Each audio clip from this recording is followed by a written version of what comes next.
In this episode, guys, we're going to go over the proper CRM that you should be setting up, using, and finding consistency and automation within your business. So please stick around. Hey, this is Bridger Pennington, Chris Nog, Cody Hoffine, Corey Geary, Alex Casala, Clay Rockwood, Matt Porcaro, Tanisha Spencer, David Olds, Drew Hitchcock, and you're listening to the Investor Semester Podcast with Jeremy Davis.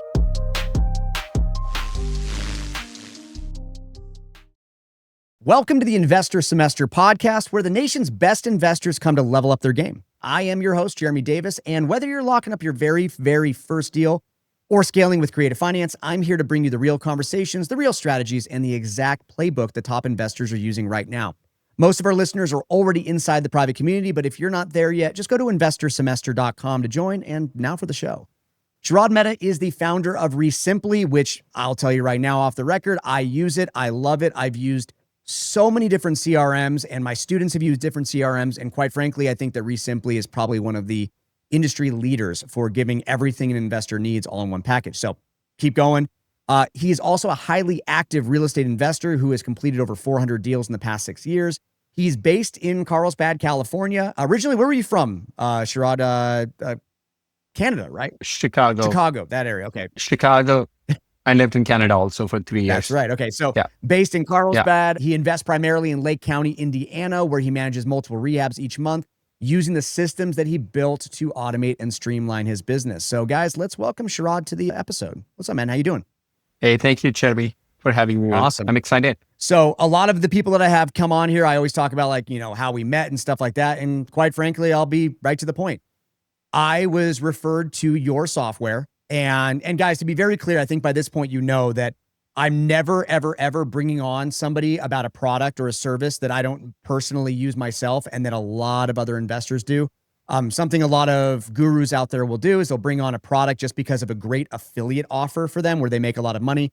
That is not the situation here. I think that REsimpli is, again, it's a all-in-one. They say it's jack of all trades, master of none. I think this is a master of all. I really do. And Sharad is not only an investor himself, but he really focuses on maximizing the CRM. So he'll take your suggestions. He gets constant feedback. And quite frankly, Sharad, I don't even know how you do it. So yeah, man, that's how we met. And I'm really proud to have you on the episode. So thank you. Thank you for having me, Rand. Yeah. My pleasure. Really my honor. Absolutely. So if you don't mind, share a bit about your journey into real estate and what led you to focus on building systems for your business. Yeah. So I live in Carlsbad, California. 30 to 45 minutes north of San Diego. Before this, I started my investing journey when I was living in Chicago. I was living in downtown Chicago. This is August 2010 when I bought my first property. So it's actually been exactly 15 years since I've been investing.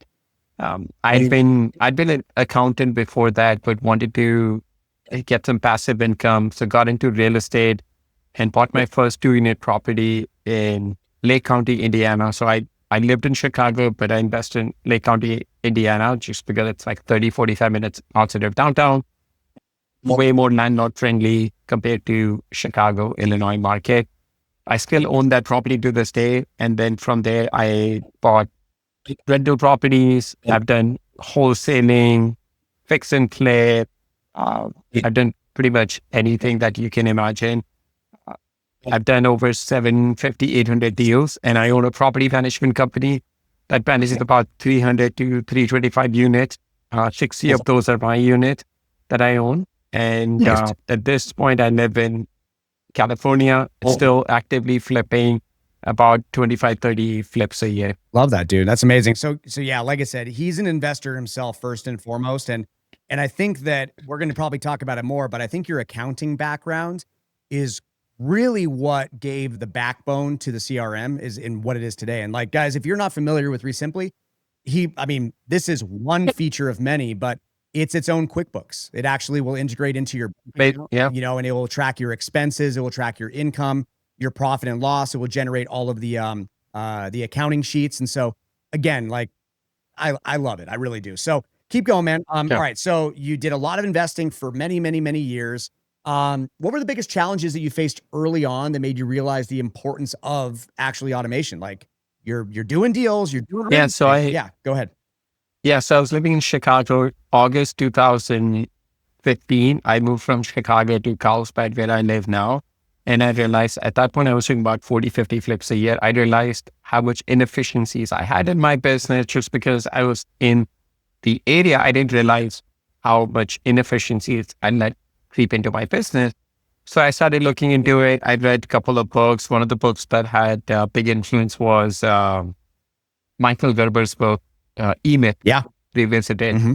Yeah. So kind of started looking at systemizing my business and started looking at software that I would need. Back then, this is like 2015, 16, pretty much everyone was using Podio. I logged into Podio for like 2 minutes. I'm like, yeah, there's no way I'm going to use this. And then But I it's hired a couple free. of developers. Podio is free though. It's free. Yeah. It's free for a reason. Yeah, exactly. Keep going. It's free for a reason. They should give you money to use it.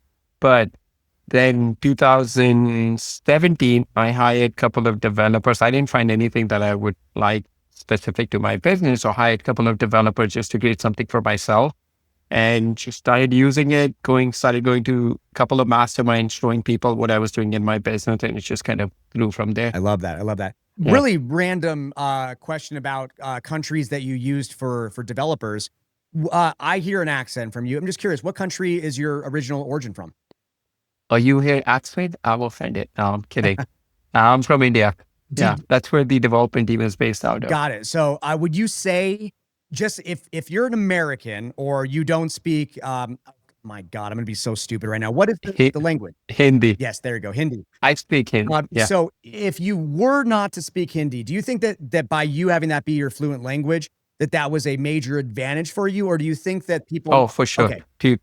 For sure. Yeah, that's a great question. I mean, I feel like everything kind of lined up for me to do what I'm doing. Coming from accounting background, being from India, you have this huge pool of developers in India. I think it all plays to my advantage, being from India, coming from an accounting background, and not, enjoying my job. I mean, if I had been in a job that I really enjoyed, or if I'd never moved away from Chicago, maybe I would have not started a company. Maybe I wouldn't have seen a need to do that. So yeah, everything just kind of lined up for me to do what I'm doing. You leaned into your strengths. Because I know for myself, when I hire virtual assistants or when I outsource for independent contractors, when there's a language barrier, it makes things, I wouldn't say extremely difficult, but damn it, it sucks. It's, trying to, where majority, they won't even hop on a phone call with you because they don't even speak the same language, and they're using ChatGPT to decipher the conversation. So yeah, awesome. Yeah. So, all right. So you're starting to build out this process, right? And I'm just curious, let's talk about kind of the versions of REsimpli. Because I know that when I came in to using your system years ago, I was already being introduced by other investors saying that REsimpli was missing a lot of things. And when I came in, I was like, no, this is super robust. This is amazing. Every day he's adding more things. So I can tell you with all honesty, there's probably like a version 1 that people started getting on, and then in version 2, version 3. So like, tell me like what the development, the evolution of REsimpli, what it looked like. Hey, let me pause you real quick. I just want to take a quick moment to remind our audience about our private community, the Investor Semester. And right now, if you're listening to or you're watching this episode, for just $1 to check it out, you're going to get access to a nationwide network of investors and the opportunity to partner with me directly on your wholesale and your creative finance deals. You'll also get weekly live education, the tools and the contracts that we use in the business, and the ability to buy and sell your deals without fighting the stupid Facebook algorithm. Go to investorsemester.com to sign up. And now back to the show. Well, so the very, very initial version was super focused on project management because that's what I was doing. So I built a product for myself.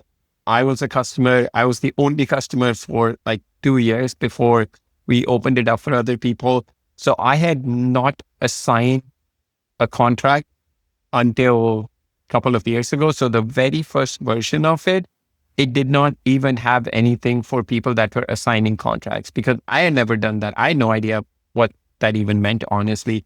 My business was pretty simple. I was buying and I was taking them down, flipping them. So that kind of me was what a real estate investor did. When people started joining, they're like, oh, you should have something for people that are assigning contract. So I had to learn, okay, what does that mean? Like, how would that play in the software? Yeah. So the very first version did not have that. And then like over the years, initially it was great for my specific business purpose, but it's grown way beyond the things that I do in my business. I do about 25, 30 flips a year. We have guys that are doing that much in a month using our platform. So their needs are way more advanced than what we have. We have a 6.0 version of REsimpli coming at the end of this year that I've never been more excited about any update than the one that we have coming. It's like absolutely next level. I love that. I don't want you to give anything away. I don't say that lightly. Yeah, I don't want to give anything away, but I mean, if you want to touch on that a little bit, because I have a feeling it's probably leaning towards AI. Am I going to take a guess on that?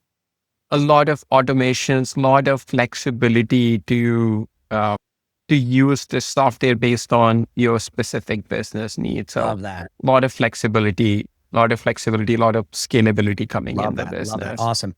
All right. Yeah. So obviously, in a lot of the episodes, we talk about, generating leads, we talk about closing deals, all that kind of stuff. But for you, I think that a really huge strength that you have is working with so many investors. And I'm not even going to take a wild guess into how many thousands you probably have on your system by this point, but there's probably a very, very clear separation of the deal, the investors that are doing a lot of deals versus the investors that are not. And it probably comes down to the processes and the systems in almost like the tasks that they follow and what they set up. So I was just curious, if I can ask you that, like if a newer investor were to get on any CRM, and again, it could be REsimpli, it could be a Google spreadsheet, I don't really care what it is, but they start tracking their conversations.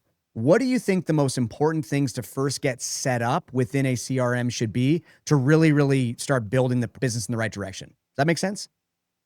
Yeah, it does. I mean, I think the most important thing, like the biggest difference that we notice between people that are successful versus the one that are not, it honestly comes down to consistency. Like there's really no secret in Jeremy. You know it better than anyone. Like it's just really consistency. It's like, if you want to lose weight, there are no secrets. You go to gym, eat healthy. That's it. There's nothing more to it. You eat healthy, you go to gym, you lose weight. Some people will lose 100 pounds in 6 months. Some people will lose it in 2 years. That depends on your intensity. It's like the same thing with investing. How many deals you do, it depends on how much money you're putting behind marketing. Yep. It's essentially a marketing business. So if you're not marketing consistently, you're not getting leads. If you're not getting leads, you're not getting any deal. So, and then the biggest challenge that you have that I feel like I struggle with talking to other investors that they struggle with is, it's a marketing business. You have to spend money in marketing, but let's you spend $10,000, $15,000 in direct mail 1 month, 2 months, 3 months, and not getting a deal out of it. It's very, very difficult to just have trust in the process. But the more consistent you are, the better results you will get. Like what REsimpli does, it just helps you manage everything. It's not going to force you to be consistent. But if you want to be consistent, then it's going to add a lot of automations to make it much easier for you to be consistent. Absolutely. Like you could still be flipping properties and this is what I use, a notebook and a pen on a daily basis. Like that's what I feel that I can stick to for my day-to-day operations. But that's where people struggle with. They come in, they see someone crushing it in their business. They watch YouTube, Instagram, and social media. They come in, they think it's going to be easy business. They try direct mail. They try some marketing for a month. They don't get a deal. They're like, oh, this is not for me. So the biggest difficulty in this business is being consistent. Yeah, absolutely. I can't say that enough. And let me just take a pause real quick and just talk to the audience. Guys, if you've done a deal, or not just one, but if you've done consistency in deals, you understand exactly what Sharad's saying. It's you might get lucky and you might get a deal on the first or the second phone call, but the vast majority of the deals you're going to get are going to be in the follow-up. And that's kind of like what a CRM is built around, customer relationship management software, where there's going to come an eventuality. Let's pretend you are a brand new investor. You get your very first lead. Can you handle that on a Google spreadsheet? Absolutely. Could you set a calendar reminder to give that person a call back? Absolutely. But where the strength of a real CRM comes into play is you're going to have eventually hundreds, if not thousands of leads within your system. And if you were to talk to someone, they say, yes, I am looking to sell, but probably not for another year.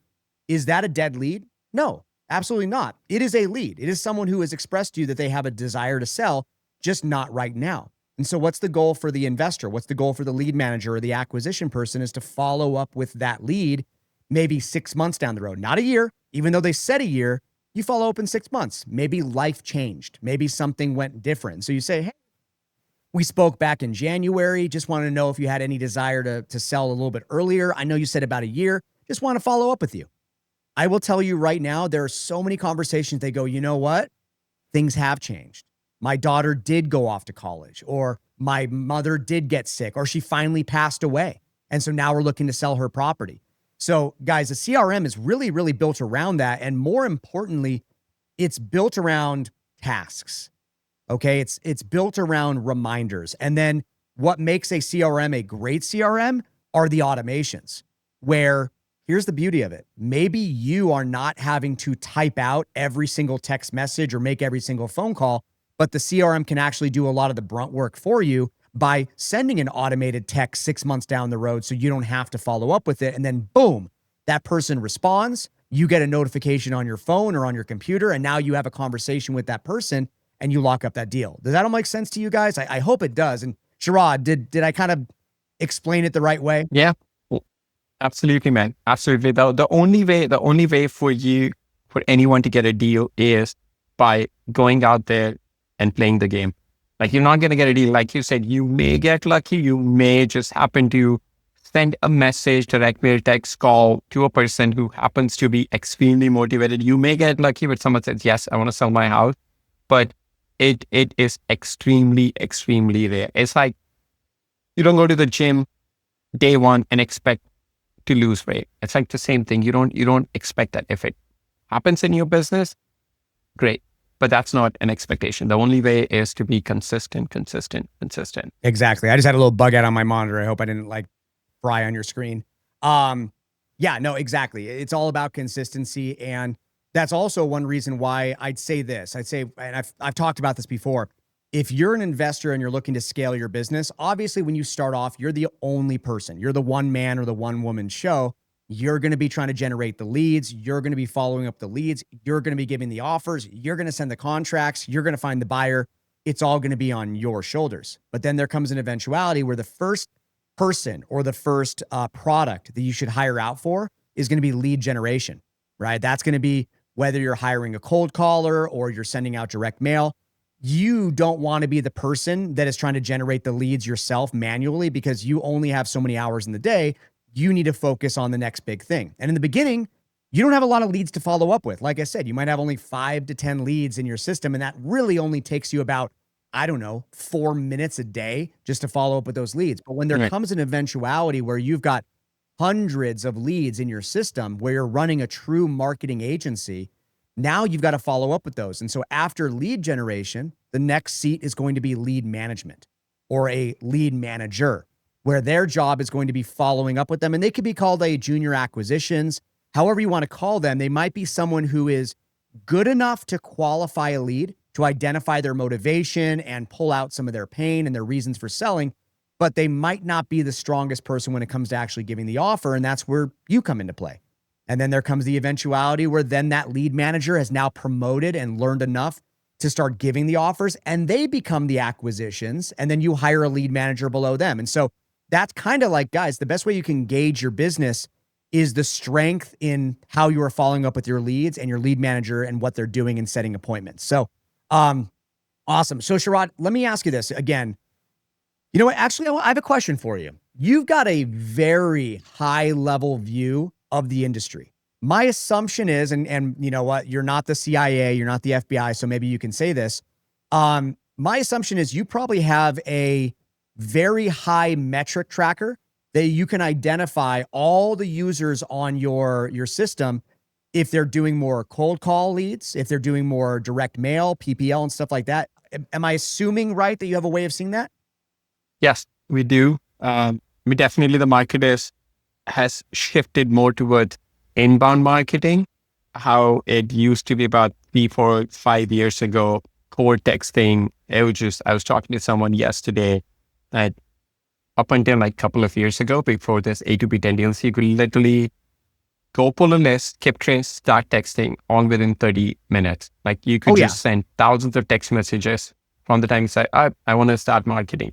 You can do that now. So, which is good for the industry. So there's definitely a shift more towards inbound marketing. A direct mail definitely is the one marketing channel that we notice is the most consistent across the consistent investor, people that are doing consistent deal. Direct mail tends to be the one that you see across most of the investors. And then PPC, PPL, different PPL providers, people have a love or hate relationship with their PPL providers. Some people swear by them. Some people like it didn't work for them. But, I personally use lead solo motivated sellers that they work for me in my business. But definitely the market is shifting towards inbound marketing. And I think that is going to be the trend moving forward. Also, as Apple and Android are coming out with new updates on their devices, that if you have a contact, if you have someone calling that's not a contact, they're going to go to even a separate category of like text messages. So it's basically all the random messages that you're getting, it does not even show up in your text message. It shows up in a separate bucket that they have, or I don't know how they're going to do it. I love that you brought that up. So I want to backtrack just for a second, guys. So a vast majority of you listening to this probably understand everything that Sharad just said, but I want to explain a little bit further. Back in the teens, 2012 to 2019, it was the wild, wild west, right? You were able to send out an SMS, a text message that literally could say, I would like to buy your house for cash at 123 Main Street. Do you want to sell? The sentence was so direct, right to the point, and it was very easy to generate leads. Then 10DLC, TCPA regulations came into place, and you now had to register your phone numbers with your LLC and with your EIN. So they were really trying to crack down on people just sending out blind text messages from numbers that there was no tracking, okay? So that started to put a little bit of a hamper on outbound marketing. Remember, outbound marketing, guys, is cold calling and SMS primarily. Then they started regulating the specific words that you can use. And then when AI came into the world, that made it even more difficult, where AI was actually from AT&T and Verizon and T-Mobile, was actually able to monitor text message conversations and identify specific words that were utilized within spam text. So then the conversation went from, I would like to buy your house, to, thus thou domicile need to be off-leaded. Like, it just made, it sounded, Jesus Christ, it was so hard to have a real conversation. So that's when things started pivoting towards inbound marketing, which we've talked about before. We talked about that's direct mail. That is PPL, so pay per lead, PPC, so Google ads. That's essentially when somebody finds your information and they call into your system. That's a motivated seller. That's somebody with intention, right? Now, I think it's funny you brought up the whole Verizon, or no, not the Verizon, sorry, the Apple and the Android thing. So a couple of months ago, we're in 2025 right now. A couple months ago, a Supreme Court ruling, I think it was, or maybe, I don't know, one of the higher district courts ruled that real estate investors are exempt from the telemarketing regulations, because telemarketing is typically you're reaching out to somebody to ask them to buy a product. Well, a real estate investor is not looking to buy or not looking to sell a product. They're looking to buy a house. So it was actually found in the court that we investors are not going to be liable for any of those spamming things, to where then it gave us full permission to, if someone was on a DNC list, like a do not call list, we were allowed to call them. So that was a huge thing that a lot of call centers and a lot of gurus started talking about. And quite frankly, it really was a really big win in our direction.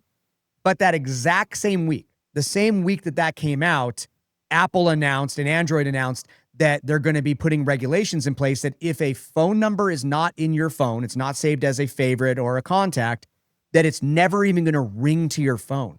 It's never even going to call. It's just going to go to some spam folder, and it's going to even ask you, like, what is your reason for calling, and blah, blah, blah, blah, blah. So it's like, yay, now we can call DNC lists, but now no one's going to ever answer our calls. So Sharad makes a really good point that inbound marketing, guys, direct mail, PPC, PPL is going to be where a lot more marketing comes from. And Sharad, my one thing to you is, you said that direct mail has shown the most consistency across the board. It's also probably the scariest type of marketing out there because it is death by 1,000 cuts.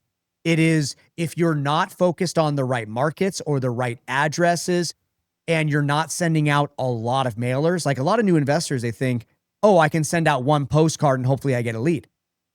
No, Right. it's send out 8 postcards to every single address and hopefully they call you.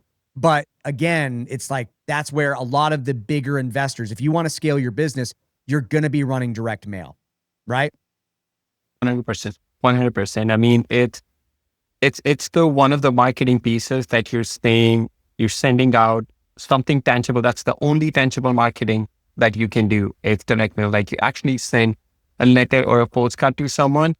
The purpose is not to create motivation. You're not going to send direct mail to someone and there's nothing you can write in that letter or postcard that's going to say, oh, I wasn't thinking of selling my house, but this is a really good letter. This is a really good postcard. I have to sell my house now. That's not going to happen. The only thing you're hoping to do with that marketing is that you stay on their radar. If you think of it in a different industry, let's say, you have a local Toyota dealership that every quarter they send you a postcard or some sort of a mailer saying, hey, we have whatever, Labor Day sale going on, President's Day or July 4th sale going on. Like, you're not going to look at that postcard like, oh, I got to buy a car. They have the sale going on. Like, I must buy this car because I don't know when they'll have the sale going on. No, the only thing they're doing is they're staying on their radar. Let's say a year from now, your car breaks down and you happen to be in the market for a Toyota, Honda, type of car. It's a very, very high likelihood just because the Toyota dealership has been sending you that mailer that you're going to get them a call. That's all they're hoping to get from that marketing. Like if you have that sort of expectation that you're just hoping to have the seller give you a chance to talk to you, and then you can make your case on how you can solve a problem for them, then you have an opportunity. If you're just hoping that you send direct mail and then you're going to make someone motivated, that's not going to happen. Like they have to have their motivation from within. So as long as you have that mindset, that I'm going to send this mail to be in front of these people when they have a change of heart, change of motivation, and then you're doing a good job. Yeah, exactly. I love that. So I guess I have a last question for you. So for investors who might be feeling overwhelmed, what's the first step that they can take towards creating a more automated and streamlined operation? I mean, I'll be honest, I'm not an integrator. You guys probably heard like the book Rocket Fuel, right? There's visionaries and there's integrators. And while I can have like an engineering mindset of like trying to design something kind of similar to you, Sharad, like you have an overhead view of like what you want to achieve, but I'm guessing you're probably not doing the coding yourself, right? Thank goodness. No, Yeah. I'm not. So the same thing applies to a lot of investors out there. A lot of us entrepreneurs, we don't have a integrator bone in our body, which means that the idea of getting into a CRM and setting it up and programming it and all that kind of stuff. Again, one reason that REsimpli I think is so strong for me is that your onboarding, Danielle, she's been with you for a long time and I hope she's with you for a lot longer. But she's been fantastic for every student that gets onto REsimpli, the onboarding, getting things set up. I mean, she really is like a one-stop shop. But let's say, for example, you're not using REsimpli. You're not using your product, but you're just trying to set up a CRM in general. What are the first steps that you should take towards creating a more automated and streamlined operation? What do you think that the bigger investors are using right now? I think for one, I would say just simplify your business. Like don't get overwhelmed with, oh, I got to do this, I got to do that, I got to do direct mail, I got to do cold calling, I got to do PPC, PPL. No, I would say just simplify. First of all, pick one marketing channel that you feel like you can stick with for at least 6 months. You don't have to have multiple, just pick one. At the end of the day, every marketing channel works. Like people are still texting and getting deals out of it. It's way, way more difficult, but they're still doing it, kind of like you mentioned, Jeremy, they're using all these like cryptic messages just to get someone to reply back and then talk about their house. But first thing you need to do as an investor is pick a marketing channel that you can commit to for next 6 months. If you cannot do that, then you should not be marketing. If you can commit to something for 6 months, that's the first thing you want to do and build your business around it. Like then look at, okay, if I'm doing direct mail, I'm sending mail, I have calls coming in. Okay, now look at, this is the problem that I have. What platform is going to solve that problem? Rather than starting with a platform and then trying to force your business into it, you should look at, okay, this is what I'm doing with my business. This is the problem that I have. What platform is going to solve the problem the best for me? So yeah, for me, it's always like simplify the business, focus on one thing, and then just commit to it for a long time. I love that. I love that. And for me, a lot of my audience focuses on creative finance, which is really hard to simplify the business because there's so many exit strategies. But I'll tell you right now, guys, creative finance is fantastic. But the truth of the matter is the people that really scale their business, they focus on only one or two strategies. Like that's really what they do. And so, Sharad, you know what? I wasn't going to ask this question. It wasn't even on my board, but then I realized, you know what? In 2025, AI is now, in my opinion, for the past few years, AI has been cool. We all appreciate it. But now I'm really starting to see headway within the real estate space, AI being utilized within your CRM and, you know, summarizing your calls and all that kind of stuff.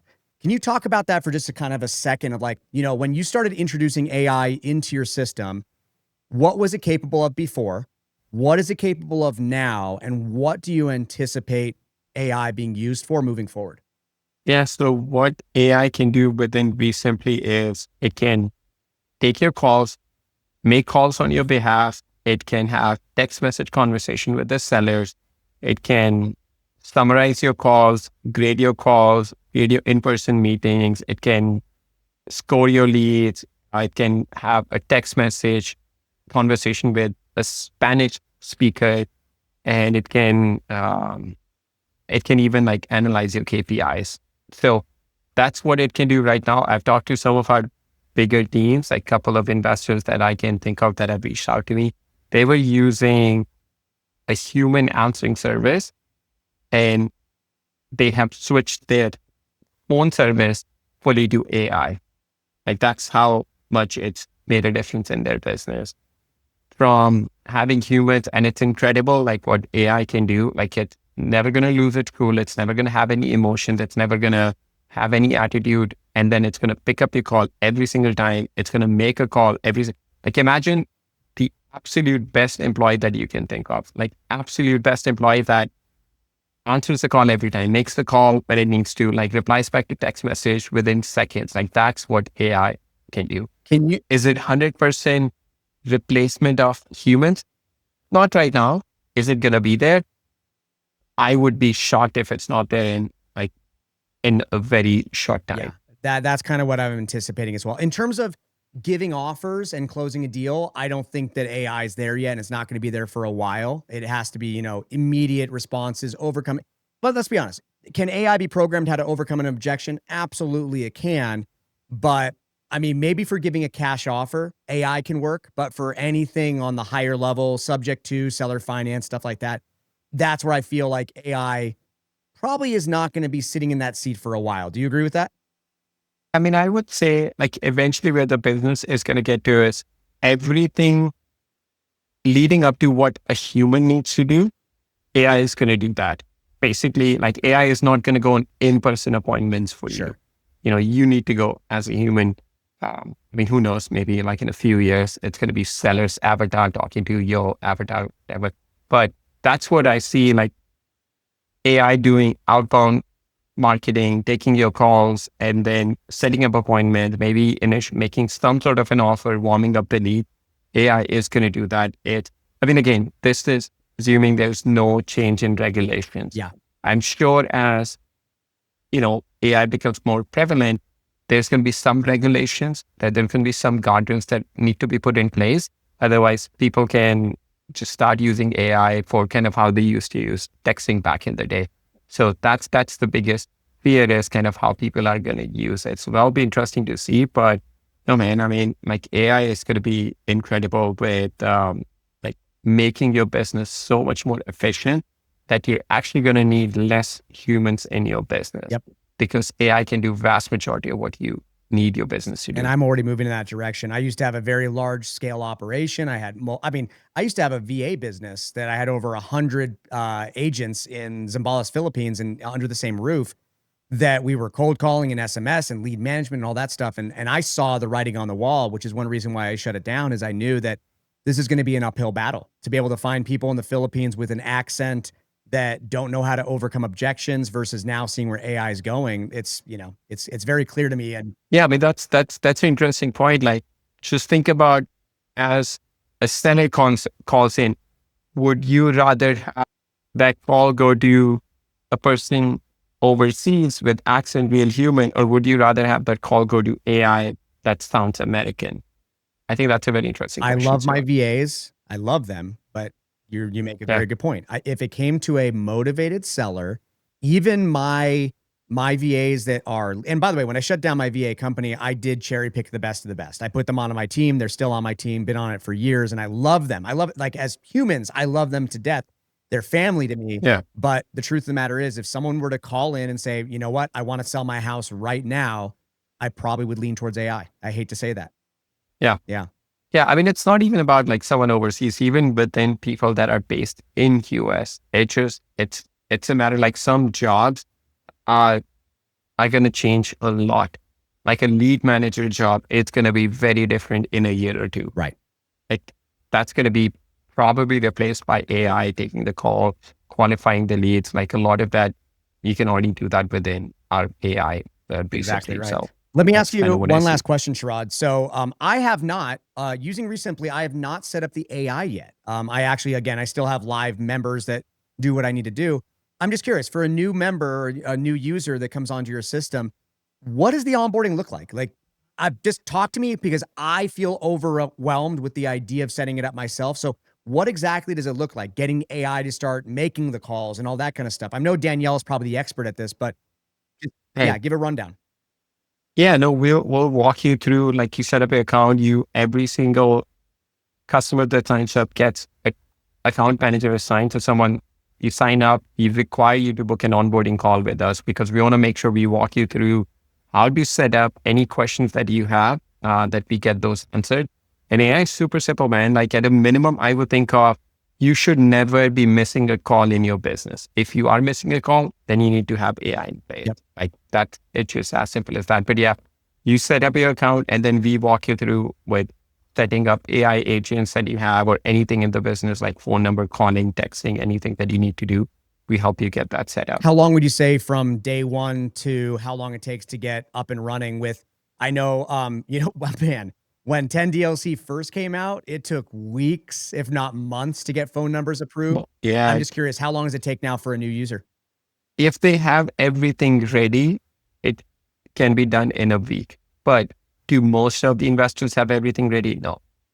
Their documentation is missing, their website isn't updated properly. But I would say about 2 weeks is a fair time for someone to get the A2B 10DLC approved. And guys, I'll just really quickly throw that out there. So to get 10DLC, A2P, TCPA, all those regulations that are in place to get approved, there's a few different hoops you have to jump through. One, you have to have a website that's compliant, right? So you're going to have certain things like the California Compliance Act and all of the terms and conditions. You have to have all that, because what they're doing is they're identifying that you are an operating business. And then backtrack even further, they're going to want to see an LLC attached to an EIN. That EIN has to be attached to a phone number. And why is that? Because if you're spamming people and you're breaking laws, they want to see, like, 888-888-5555 was attached to this business's EIN. Now we're going to go sue that person. So those are essentially EIN and website would be the two main things you need. And then, of course, you buy some phone numbers, and then you have to get them kind of attached to the A2P. Is there anything else I'm missing, Sharad? No, so everything other than the AI and LLC, they can do everything within REsimpli. They can get like A2B 10DLC compliant website within REsimpli for no additional cost. The phone numbers, of course, they can buy within REsimpli. So we help with all of that. Like the part that investors don't have it ready is the EI information isn't available.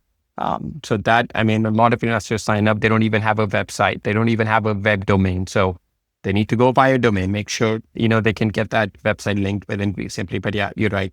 That's the part that's out of our control, obviously. So that takes a little bit of time, but everything other, so there's one other thing, it only affects outbound texting. It does not affect any other part of the business. So people can still call you, you can call them, they can even text you. You just cannot text them until your A2B 10 deals is approved. So everything else can be done pretty quickly, but then investors want to make sure they have their like legal stuff ready for That is A2B really good to 10 know. deals. I did not know that. I assumed you had to have everything set in stone before you could even receive a phone call. So you're telling me that if a student of mine were to set their system up with you on a Monday and they start running PPL or they start running PPC on a Tuesday, that the phone calls coming in on a Wednesday can actually go through? The phone calls will work immediately. By number, like the same second the phone calls are incoming, outbound are working. The only thing that A2B 10 DLC requires you need it for texting someone. That's it. It does not affect your outbound call, inbound call. It does not affect your incoming text messages. That's great. That's good to know. Okay, last thing I want to go over real fast, and this is only it's kind of like a fast action answer setting right now. What are the things that REsimpli has as a robust operation? I'm going to kind of name them off. So we've got the accounting, so you can get your checking and your savings accounts in there to track your profit and your loss, your expenses and your revenue. It has lead management, lead follow-up. It has skip tracing. It has websites. I'm sure there's a lot more things that I'm forgetting here. Driving for dollars. So I'll just start, like you can pull a list, skip trace it, stack it, call that list, text that list, email that, manage your leads. So you can do calling, texting, emailing, all within REsimpli. You can do your disposition, get a buyer's list, your list of buyers. If you want to wholesale, you can get that. You can do manage your buyers, vendors, agents, all within REsimpli. And then you can also do your back-end operation like bookkeeping and accounting. So everything from pulling a list, skip tracing, all the way up to bookkeeping, accounting, and everything in between, calling, texting, leads, buyers. You can do all of that. Even project management, if you're flipping, you can do that. My favorite thing about it, and this is what I tell all my students that sign up with you, I go, for the cost to be with REsimpli, and by the way, there's different tiers, obviously, but for the basic cost to be with REsimpli on the lowest tier plan, it provides free skip tracing, which is right then and there. If you were to pay for skip tracing, you've already saved them enough money just for that month. You've now essentially had the CRM for free. So you got that. You mentioned finding buyers, something that's beautiful. If you're a wholesaler and you get a property under contract, and let's say the property's at 123 Main Street in zip code 1111111, you can actually click a single button and it's going to identify all of the cash buyers in that zip code that have bought a property similar to yours and give you all of their contact information. So like that's essential right there. Then having website, my God, I was paying $200. Yeah, website. I forgot. Yeah, sorry. Driving for dollars. That's also included in each plan. Yeah, driving for dollars, guys. If you haven't done that yet, it's really simple. While you are driving through a neighborhood and you see an address, you see a property that has broken windows, the roof is caving in, whatever it is, if it shows it's a distressed property, you can literally on the app just click on the address and it adds it into a list that you're able to track. And my assumption is you could probably even start marketing to it right then and there. Yep. Yeah. Exactly. Yeah, you can call them, text them, email them. Yeah. Like I said, guys, I only bring Sharad in here, and he's probably going to be the only software guy that I ever bring in here, because I think that for a real estate investor, whether you're wholesaling, whether you're a buy and hold investor, it also is able to track your portfolio, whether you're doing flips and you're able to do project management. Like, again, guys, I only do this because the people that are listening to the show, I want to give you guys the strongest software that, you mentioned Podio in the beginning of this call. I started with Podio. I went to a go high level knockoff white label. I went to a few different ones. I touched REsimpli. I fell in love. Then I tried to hire on a COO into my business, and I hired a coach specifically for that COO. And that coach said that we need to go to their Podio system. And oh man, it was hard for me because I was like, listen, I'm trying to have my COO get trained effectively. So I will admit, Sharad, I left REsimpli for a period of a few months. It was horrible. Yeah. It was terrible. You're not the only one, man. You're not the only one. It happens. It happens a lot. People feel like they need something else because someone tells them. They go use it for a few months and they come back. I cannot tell you, this is something we track. Like we get a big chunk of people coming back. Yeah. Boomerangs. They come back. Exactly. So Yeah. So anyway, guys, I've talked enough about this. Obviously, I'm a fanboy. Thank you, Sharad, for giving me a system that really helped me scale my business, do a lot of money. Guys, if you have any desire to get set up with REsimpli, it is spelled REsimpli. So not with a Y, but with an I at the end. And if you guys want a discount link, it's REsimpli.com/semester. And that's what Sharad gave us to work with. So guys, Sharad, I've got one more question for you, or actually two more. One, how can people get in touch with you personally? Do you have any social media handles, anything like that? No social media. They can email me, Sharad at REsimpli.com, SHARAD at REsimpli.com. Okay, awesome. And then here's my final question. You ready? It's a pop quiz. Yep. What is a common piece of advice that you think new investors should ignore? And it's going to be easy. Yeah. It's not an easy business. It's not an easy business because a lot of people don't want to be consistent. They don't want to feel uncomfortable. It's kind of like an analogy I give is that if you pour candle wax on your arm, it's uncomfortable, right? But you know it's not going to cause you permanent damage. But if you're going to be pouring candle wax on your arm every single day for 90 days straight, a lot of people go, you know what? I'm just tired of this pain because they haven't experienced the pleasure of closing that deal yet. That's what you have to get over. You also have to build the calluses. Agreed. Yeah. I mean, this is something you have to commit for the long term. It's not you come in and get a deal in a day. That's not the business that we're in. Yep, exactly right. Well, Sharad, thank you so much, buddy, for being on the show. Guys, you've been listening to the Investor Semester podcast. Do not forget to subscribe, leave a 5-star review, and feel free to share this episode with your friends if you found any value. We're going to see you guys on the next episode, but until then, keep grinding, keep making offers, and for God's sake, please call your leads. We'll see you guys next time.